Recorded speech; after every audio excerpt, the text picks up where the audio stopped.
بسم اللہ الرحمن الرحیم وَلَقَدْ يَسَّرْنَا الْقُرْآنَ لِلذِّكْرِ فَهَلْ مِن مُدَّكِرٍ۔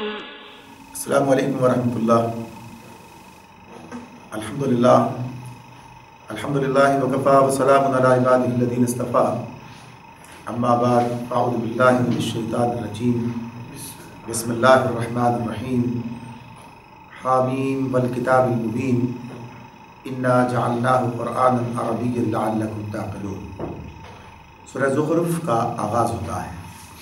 سورہ زخرف بھی مکی سورت ہے، اور اس کے بارے میں یہ بات ہمارے سامنے آتی ہے کہ سورہ مومن، حامیم سجدہ اور سورہ شورى اور سورہ زخرف یہ سب ایک ہی تسلسل میں ایک کے بعد دیگرے نازل ہونے والی صورتیں ہیں۔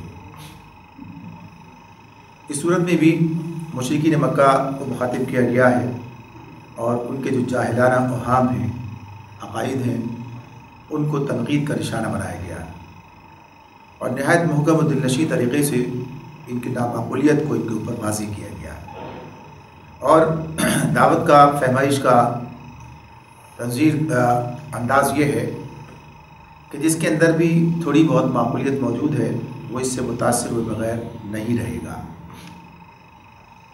اللہ رب العالمین نے بار بار یہ بات بتائی ہے کہ دنیا میں تمہیں آزادی حاصل ہے، لیکن جو کچھ ظلم تم کر رہے ہو اور خصوصیت کے ساتھ اس رسول کے ساتھ، اس کا نتیجہ ظالم لوگ دیکھ کر رہیں گے، اس کا نتیجہ انہیں بھگتنا پڑے گا۔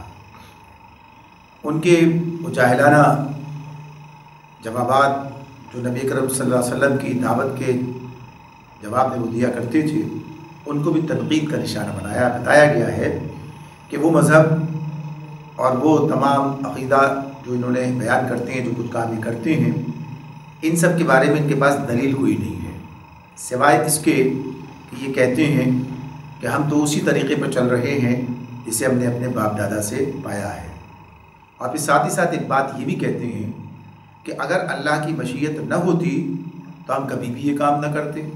اگر اللہ تعالیٰ ہمیں یہ کام کرنے دے رہا ہے، اور کوئی زمانے سے یہ کام ہوتا چلا آ رہا ہے، آباء و اجداد سے ہوتا چلا آ رہا ہے، اور کوئی سزا بھی نہیں ملتی، اس پر کوئی جو ہے فوری طور پر عذاب بھی نہیں آیا ہے، اس کا مطلب یہ ہے کہ اللہ تعالیٰ کو یہ بات اس پر کوئی ناراض نہیں ہے۔ یعنی وہ کہیے کہ یہ چیز اللہ تعالیٰ کی مشیت اور رضا کا جو فرق تھا وہ انہیں معلوم نہیں ہے، اور اس کو معلوم کرنا بھی نہیں چاہتے۔ جب بتایا جا رہا ہے کہ اللہ کی مشیت کے تحت تو یہ کام ہونے دیا جاتا ہے جو آدمی کام کرنا چاہتا ہے، لیکن اللہ کی رضا اس کو حاصل نہیں ہے، تو یہ بات سامنے آتی ہے کہ جب انسانیت پر جو کچھ جہالت وہ کرتے تھے اس پر روکا جاتا تو یہ ساری بات کہتے کہ اگر اللہ چاہتا تو یہ کام نہ ہوتا۔ تو اللہ کی مشیت کے تحت جو کام ہو رہے ہیں، اس کے تحت ایک بت پرستی بھی ہو جاتی ہے، لوگ بت پرستی بھی کرتے ہیں، تو مشیت کے تحت تو چوری بھی لوگ کر رہے ہیں، ڈاکہ بھی ڈالتے ہیں، قتل بھی کر دیتے ہیں، زنا بھی کر گزرتے ہیں، یعنی یہ سب بھی اللہ کی مشیت کے تحت ہی ہو جاتا ہے۔ اللہ نہ چاہے تو کبھی نہیں ہو سکتا، یعنی کوئی کام کیا ہی نہیں جا سکتا، اللہ ہونے دیتا ہے تو ہوتا ہے، لیکن یہ بات سب کو معلوم ہے کہ ان چیزوں کو اللہ کی رضا حاصل نہیں ہے۔ تو پھر خالص بت پرستی کے بارے میں ایسے کیوں کہا جا سکتا ہے؟ اگر کوئی کسی کو قتل کر دے اور کہے کہ بھئی اللہ نہ چاہتا تو میں کیسے کرتا، اللہ نے ہونے دیا لہٰذا میں نے کر دیا، لہٰذا میرا تو کوئی قصور ہی نہیں ہے، لیکن ساری دنیا مل کر اس کے خلاف کھڑی ہوتی ہے کہ نہیں، یہ ایسا کیسے ہو سکتا ہے، یہ تو بات ہے تم نے اپنے اختیار سے کیا ہے، حالانکہ بات اپنی جگہ ہے کہ کوئی مر بھی نہیں سکتا اللہ کے اذن کے بغیر۔ تو یہ معاملہ کہ اللہ کی مشیت کا معاملہ اور انسان کے اپنے اختیار کی بات، یہ سب چیزیں ہیں جو سامنے رہنے کی ضرورت ہے، ورنہ اللہ کی رضا کہاں سے معلوم ہوگی؟ اللہ کی رضا باپ دادا کے طریقوں سے معلوم نہیں ہوگی، اللہ کی رضا اللہ کی کتاب اور اس کے رسول کے ذریعے معلوم ہوگی۔ یعنی یہ باتیں جو انہیں بار بار بتائی جا رہی ہے، لیکن یہ جو ہے اس بات کو نہیں مانتے۔ پھر اسی طرح یہ بات بھی ہے کہ اگر آباء و اجداد کا طریقہ اختیار کرنا تھا تو ابراہیم بھی تمہارے آباء و اجداد میں بلکہ سب سے اوپر ہے، آگے تم کہتے بھی ہو جد امجد تو انہیں کو مانتے ہو، ان کا طریقہ کیوں نہیں اختیار کیا؟ تو یہ ساری باتیں اس میں بیان کی جاتی ہیں اور جھنجھوڑا جاتا ہے۔ اور ایک اور ان کا جو کہنا تھا کہ بھائی یہ تو محمد صلی اللہ علیہ وسلم جو ہیں جنہیں اللہ نے رسول منتخب کر لیا، یعنی وہ تو مان نہیں رہے تھے اس بات کو، لیکن یہ کہتے انہیں کیسے کر لیا؟ آخری طائف، مکے اور طائف کے سارے سردار سب ختم ہو گئے تھے، سب مر گئے تھے، کوئی نہیں تھا ایسا اس کو اللہ تعالیٰ نے بڑے بڑے سرداروں کو چھوڑ کر انہیں جن کے پاس کوئی ایسی بڑی سرداری نہیں ہے. تو یہ جہالت تھی جو اختیار کر رکھی تھی. آغاز ہوتا ہے سورت کا حامیم والکتاب المبین. حامیم قسم ہے اس کتاب مبین کی، اس واضح کتاب کی. انا جعلناہ قرآنا عربیا لعلکم تعقلون، کہ ہم نے اسے عربی زبان کا قرآن بنایا ہے تاکہ تم لوگ اسے سمجھو. جو قسم کی بات ہے، یہ قسم کھائی گئی ہے، تو یہ کس بات پر ہے؟ یعنی یہ کتاب جو ہے اللہ کی کتاب ہے، اللہ کی طرف سے ہے. اس کے مصنف نبی اکرم صلی اللہ علیہ وسلم نہیں ہے، بلکہ یہ کتاب من جانب اللہ ہے. اور اس کتاب کی صفت یہاں بیان ہوئی وہ کتاب مبین. یعنی اس کتاب کے لیے کیا کہا گیا کہ یہ واضح کتاب ہے، کھلی کتاب ہے، جو اپنے تعلیم کو بالکل اپنے جو اس کا مدعا ہے اسے واضح طور پر بیان کرتی ہے. اور یہ بات قرآن مجید میں مختلف انداز سے بار بار بیان کی گئی ہے کہ بالکل غیر مبہم انداز میں یہ اپنے مدعا کو واضح کرتی ہے. اس کے مضامین اسی انداز سے، اس کی زبان، اس کا ادب، اس کے اندر جو حق و باطل کی بات، یہ جو درمیان جو تقسیم کر کے واضح کیا گیا ہے، یہ ساری چیزیں اس بات پر دلالت کرتی ہیں کہ یہ اللہ کی کتاب ہے. یعنی اس اتنا جامع انداز کسی انسان کے بس کی بات نہیں ہے. اسی لیے قرآن کے لیے جو بات ہوتی ہے کہ اگر تم کر سکتے ہو کر کے دکھاؤ، وہ اسی بنیاد پر ہے کہ جتنی جامعیت اور جتنی اس انداز سے یہ کتاب اپنی تعلیم کا مدعا کو واضح کر رہی ہے، نہ اس تعلیم کو جو ہے بنانا اور پیش کرنا کسی انسان کے بس کی بات ہے، اور نہ ہی اس انداز سے، دونوں چیزیں.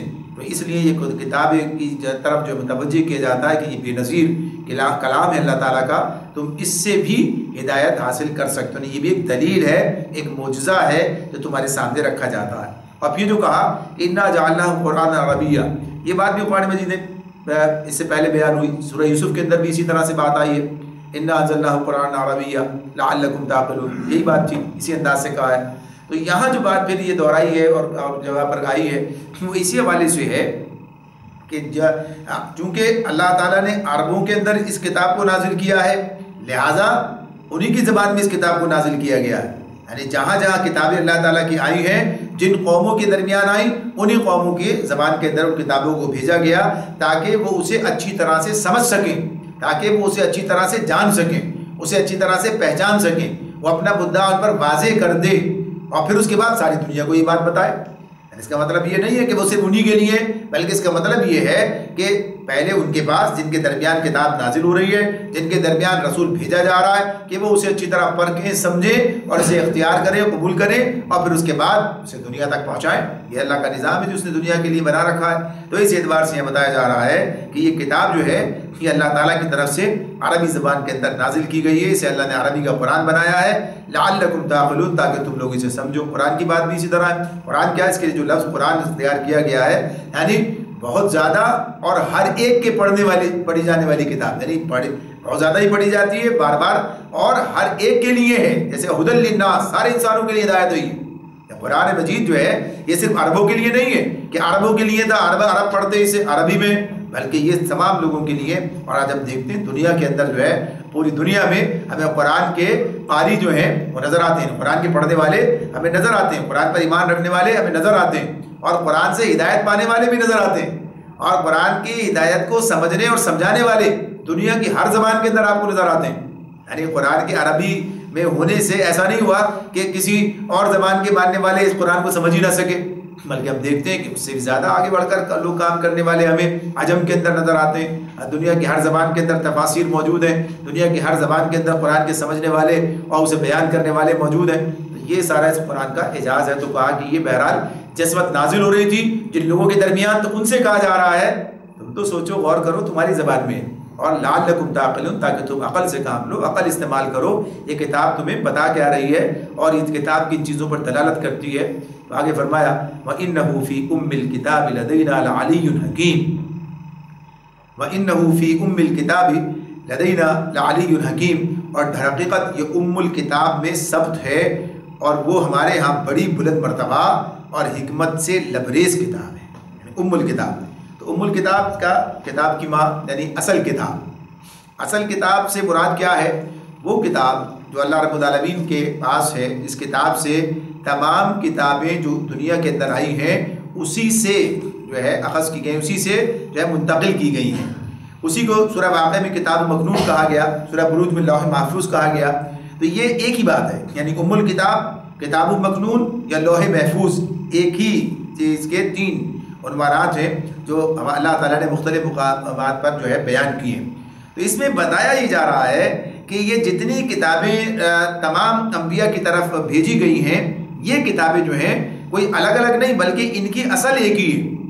ایک ہی کتاب کے ذریعے سے یہ کتابیں جو ہیں لوگوں تک منتقل کی گئی ہیں. مختلف زبانوں میں مختلف ملکوں اور قوموں کی ہدایت کے لیے اللہ تعالیٰ نے یا مختلف رسولوں پر کتابیں جو نازل کی ہیں، ان سب میں دعوت ایک ہی عقیدے کی دی گئی ہے. یعنی کوئی الگ الگ نہیں ہے کہ کچھ اور تھا، اس میں حق جو ہے اسی کو سچائی قرار دیا گیا ہے. ایک ہی معیار جو ہے وہ پیش کیا گیا ہے. اخلاق و تہذیب کے یکساں اصول بیان کیے گئے ہیں، اور فی الجملہ ایک ہی دین ہے جسے یہ سب کتابیں لے کر آئی ہیں. جتنی کتابیں بھی اللہ تعالیٰ نے دنیا میں بھیجی ہیں سب کتابیں لے کے آئے. اور اس کی وجہ یہی ہے کہ ان سب کی اصل ایک ہے، صرف عبارتیں مختلف ہیں، معنی ایک ہی ہیں، جو اللہ رب العالمین نے اس بنیادی کتاب میں ثبت کر رکھے ہیں، جس کا نام لوح محفوظ یا کتاب مکنون یا ام الکتاب ہے. اس کے اندر اللہ تعالیٰ نے اسے محفوظ کر رکھا ہے. اور پھر جب کبھی ضرورت پیش آتی ہے کسی بھی نبی کو مبعوث کر کے، وہ معنی حال اور موقع کی مناسبت سے ایک خاص عبارت اور خاص زبان میں اللہ نے نازل فرما دیے ہیں. اور یہ بات واضح، اگر نبی کرم صلی اللہ علیہ وسلم عرب میں پیدا نہ ہوتے، فرض محال، اور کہیں اور ہوتے، اسی زبان میں کتاب نازل کی جاتی. یعنی جس زبان میں جہاں پر آپ ہوتے تو اسی کے مطابق، اسی کے معاملے میں. تو یہ چیز واضح کر دی گئی ہے، بتا دی گئی ہے کہ یہ اس اصل کتاب سے ہی یہ ساری کتابیں جو ہیں لوگوں کے پاس آ رہی ہیں. لہذا ایسا نہیں ہے کہ توریت کے بعد ماننے والے جو ہیں وہ کہیں گے یہ اس کے خلاف کوئی چیز آ گئی ہے یا اس کے انجیل کے خلاف آ گئی ہے، بلکہ کہا یہ تو اس کی تصدیق کرنے والی ہے. یعنی اس نے آنے سے پہلے اس میں خبر بھی موجود تھی، اور ساتھ ہی ساتھ یہ کہ اس کے مضامین اس کے اندر پھر دہرائے جا رہے ہیں، بتائے جا رہے ہیں. تو اس کی ساری باتوں کو یہ واضح کرتی ہے. تو اس میں کہا کہ کتاب یہ جو ہے کتاب مبین، انہ فی ام الکتاب لدینا لعلی حکیم. پھر فرمایا کہ یہ جو کتاب ہے لدینا لعلی حکیم، ہمارے یہاں بڑی بلند مرتبہ اور حکمت سے لبریز کتاب ہے. یعنی یہ کتاب چاہے قرآن مجید کی بات کہیں چاہے ام الکتاب کی بات کہیں، ام الکتاب تو قرآن مجید بھی ہے. اس معاملے میں یہ تعریف قرآن مجید کی بھی ہے اور اس اصل کتاب کی لوح محفوظ کی بھی ہے، کتاب مبین کی بھی ہے. تو اگر کوئی آدمی اس کتاب حکیم سے حکمت نہیں سیکھنا چاہتا، اتنے زبردست اللہ تعالیٰ کے احسان کو جو ہے وہ نظر انداز کر دیتا ہے، ناشکری کرتا ہے، تو پھر اپنا ہی نقصان کرتا ہے. تو اس کتاب کی اللہ تعالیٰ نے خصوصیت بتائی. تو اس کو قرآن مجید کے بارے میں بھی الگ بھی کہا گیا کتاب حکیم ہے. افنضرب عنکم الذکر صفحا ان کنتم قوما مسرفین، اب کیا ہم تم سے بیزار ہو کر یہ درس نصیحت تمہارے ہاں بھیجنا چھوڑ دیں صرف اس لیے کہ تم لوگ حد سے گزرے ہوئے لوگ ہو.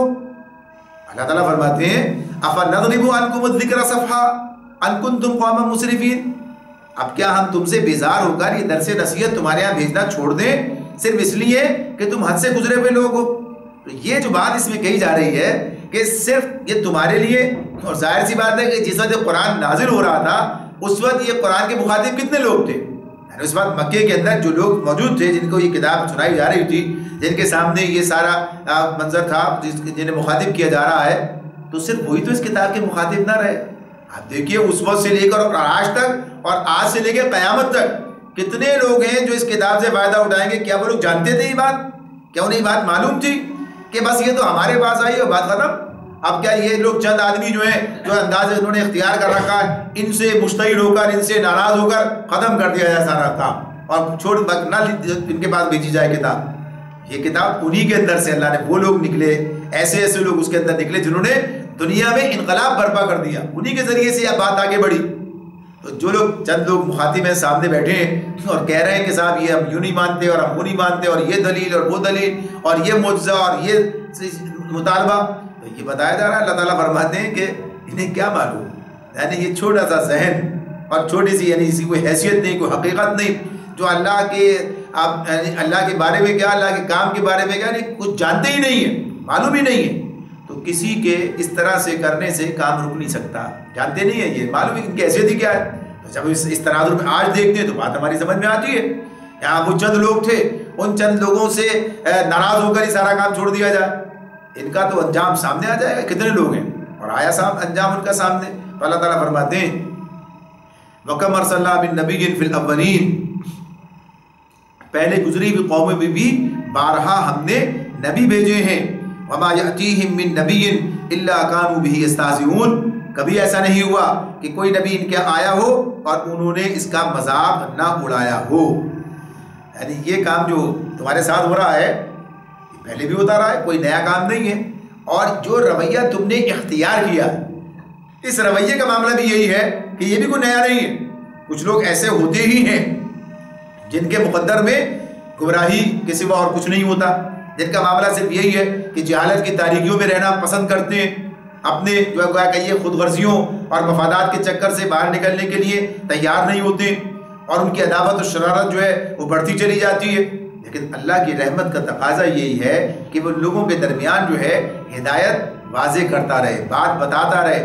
انہی میں جو لوگ صحیح فکر رکھنے والے ہیں وہ اس سے فائدہ اٹھاتے ہیں اور پھر اس سے رہنمائی حاصل کر کے اپنا معاملہ ٹھیک کر لیتے ہیں. تو چند اشرار کی بنیاد پر جو کہ اس کے مخالفت کر رہے ہیں، جو اس کے خلاف ہیں، ان کی بنیاد پر اللہ تعالیٰ یہ کام نہیں کرتے کہ نبی بھیجنا چھوڑ دیں، کتابیں نازل کرنا بند کر دیں. تو اگر ایسا ہوتا تو پہلے والوں کی بنیاد پر ہی ختم ہو جاتا معاملہ، اس لیے کہ ہر دور میں ہی سارا سلسلہ چلتا رہا. اللہ تعالیٰ فرماتے ہیں کہ سب کے ساتھ یہ ہو تو ان کا مذاق اڑایا گیا. فَأَهْلَكْنَا أَشَدَّ مِنْهُمْ بَطْشًا وَمَضَىٰ مَثَلُ الْأَوَّلِينَ، پھر جو لوگ ان سے بدرجہ زیادہ طاقتور تھے انہیں ہم نے ہلاک کر دیا، پچھلی قوموں کی مثالیں گزر چکی ہیں. وَمَضَىٰ مَثَلُ الْأَوَّلِينَ، تو یہ بات اپنی جگہ پر ہے کہ یہ جن کا مقدر جو ہے ہلاک ہونا ہے، ہلاکت ہے، اس کے انکار کی بنیاد پر، تو ان کا نتیجہ یہی نکلنا ہے، ان کا ساتھ یہی سلوک ہونا ہے. تو اس کا معاملہ اپنی جگہ پر رہے گا. کتاب کو نازل کر کے اللہ تعالیٰ نے سارے انسانوں کی رہنمائی کا انتظام کر دیا ہے. جو لوگ باطل پرستی کے نشے میں اور اپنی قوت کے گھمنڈ میں بدمست ہو کر انبیاء کا مذاق اڑانے سے باز نہ آئے، دیکھ لو انہیں آخرکار تباہ کر دیا گیا. پھر جب اللہ کا قہر ٹوٹ پڑا تو پھر کسی کی یہ طاقت نہ تھی کہ یہ جو ہے اپنے آپ کو بچا سکتا. لہٰذا یہ قریش جن کے سامنے قرآن پیش کیا جا رہا ہے، ان کی کیا حیثیت ہے، کیا طاقت؟ اللہ تعالیٰ کہتے ہیں ان سے اشد منہم بطشا، اشد منہم، ان سے زیادہ جو تھے وہ طاقتور تھے، لیکن جب اللہ کی پکڑ آئی تو ختم ہو گئے. وَلَئِن سَأَلْتَهُمْ مَنْ خَلَقَ السَّمَاوَاتِ وَالْأَرْضَ لَيَقُولُنَّ خَلَقَهُنَّ الْعَزِيزُ الْعَلِيمُ، اگر تم ان سے پوچھو، اللہ تعالیٰ فرماتے ہیں کہ پچھلی قوموں کی مثالیں گزر چکی ہیں، اگر تم ان لوگوں سے پوچھو کہ زمین اور آسمانوں کو کس نے پیدا کیا ہے تو یہ خود کہیں گے کہ انہیں اسی زبردست علیم ہستی نے پیدا کیا ہے. یعنی مشرکین کے معاملے میں یہ بات واضح کی جا رہی ہے، بتائی جا رہی ہے، واضح ہے کہ جب یہ بات ہوتی ہے اپنے معاملات انہوں نے تقسیم کر رکھے، خدائی بھی ہو جاتے ہیں ادھر ادھر، اس کے در در کی گدائی بھی کرتے ہیں، اور وہیں اسی طرف جو ہے ان کا رخ ہوتا ہے، اللہ کی سے رہنمائی حاصل نہیں کرتے اور توحید کو اختیار نہیں کرتے. لیکن اس کے باوجود یہ تسلیم کرے بغیر چارہ نہیں ہے کہ آسمان و زمین کس نے پیدا کیے ہیں؟ اللہ ہی نے پیدا کیے ہیں. یہ ماننا پڑتا ہے، یعنی اس کا کوئی ان کے پاس جواب اس کے سوا نہیں ہے. الذی جعل لکم الارض مہدا وجعل لکم فیہا سبلا لعلکم تہتدون. اللہ تعالیٰ فرما رہے ہیں وہی نا، الذی جعل لکم الارض مہدا، وہی نا جس نے تمہارے لیے زمین کو گہوارہ بنایا اور اس میں تمہاری خاطر راستے بنا دیے، لعلکم تہتدون، تاکہ تم اپنی منزل مقصود کو پہنچ سکو، اس کی راہ پا سکو. اب اس میں جو بات اللہ تعالیٰ فرماتے ہیں کہ آسمان و زمین کی جو پیدا کرنے کی بات ہے، پھر اس کو دہرایا اور یہاں پر جو بات کہی، اور یہ اس اعتبار سے الذی جعل لکم الارض مہدا، کہ اللہ نے زمین کو تمہارے لیے گہوارہ بنایا. یعنی زمین کو گہوارہ بنانے سے مراد کیا ہے؟ یعنی زمین کو اللہ تعالیٰ نے اس طرح سے بنا دیا کہ انسان نہایت آرام کے ساتھ اس میں زندگی بسر کرتا ہے، نہایت آرام کے ساتھ اس میں زندگی بسر کرتا ہے. اگر زمین کی کیفیت کو دیکھیں، زمین کے بارے میں اب ہم جانتے ہیں کہ جو ہمارے پاس جو علم ہے، جو اللہ تعالیٰ نے عطا فرما دیا ہے کہ زمین کس طرح سے معلق ہے یعنی فضا کے اندر، اور پھر کیا اس کی کیفیت ہے، اس کی محور پر گردش، اس کی صورت کے گرد گردش، یہ سب چیزیں اپنی جگہ پر ہیں. پھر اس کے اندر جو لاوا پکڑا، جو چیزیں معاملات اس کے سب ہمارے پاس ہمارے سامنے، اور اسی زمین کو اللہ نے ہمارے لیے مفید بھی بنا دیا. یعنی زمین کی اوپری سطح ایسی بنائی گئی ہے کہ جو ہماری ضرورت کے اعتبار سے اگر زمین اس طرح نہ ہوتی تو انسان کے لیے اس زمین کو استعمال کرنا ناممکن ہو جاتا. اگر زمین جتنے نرم ہونی چاہیے، جہاں اسے ضرورت پڑتی ہے کھودتا ہے زمین کو نرم کر کے بنیادیں اس میں رکھتا ہے، بناتا ہے، عمارات تعمیر کرتا ہے، سب کچھ کرتا ہے انسان. اگر ایسی یہ نہ ہوتے کہ یہ کام کیا جا سکے تو کیا کرتا؟